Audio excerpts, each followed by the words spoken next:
讲到在中东地区，当日战争，外交部长有上届新的这个旅游警示，加这巴林、阿曼、科威特、阿联酋、乌地阿拉伯、卡达等6个国家，对本地第2级黄色调整到第3级的柑仔色暂时卖去。目前受影响的台湾旅客，包含留伫遐的，抑个取消出团的，拢总有76团，2059位的民众。行政院长杜英泰在今仔日也召各部会，听中东上届新的情势报告，启动准备。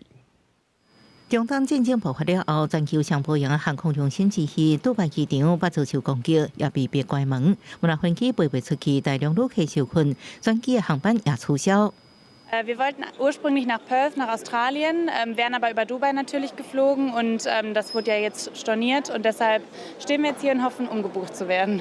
auf einen anderen Flug. 那杜拜机场、阿布达比机场也同款，阿联政府是宣布所有受影响旅客加大价改票相关费用由政府全包。阿布达比文化甲观光部搁伫遮发函予各饭店恳请协助，有过超过2万人受飞机中要台湾人。重新又入住了这一家饭店，所以我早上 check out， 然后今天下午又 check in。但这个床旁边很好玩，就是它有这个绳子，然后感觉很像是就是无障碍。 就是要拉的紧急求救绳，空中好像变得比较平静一点了，没有再这么多的飞行器还有嘣嘣嘣的声音了。学校的部分呢，因为我的小孩在这边读书，学校的部分是已经接收到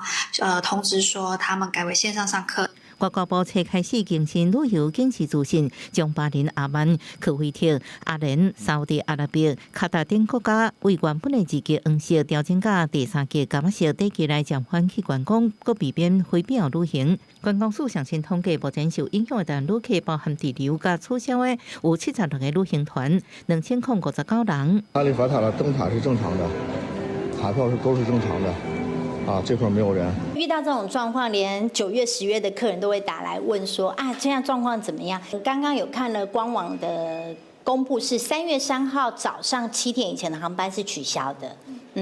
然后接下来我们都是1天1变，所以现在目前状况怎么样，都是每一天要看阿球航空他们官网的公布才知道状况如何。中东军事行动恐惊继续几个礼拜，政府紧张情形。副总统萧美琴表示，罗总统甲行政院团队拢继续来关心行政院长杜英泰车日紧急举行应变会议。 邀集了财政部、经管会以及外交部、经济部召开会议，听取中东最新情势报告以及部会的因应作为。另外，院长也请经济部启动能源应变小组，协调能源供给的来源。杜英泰表示，对不可预知的战事，各部会按心情应对，可能的物价影响，也经请副院长陈立军开稳定物价小组会议来做进行。记者综合报道。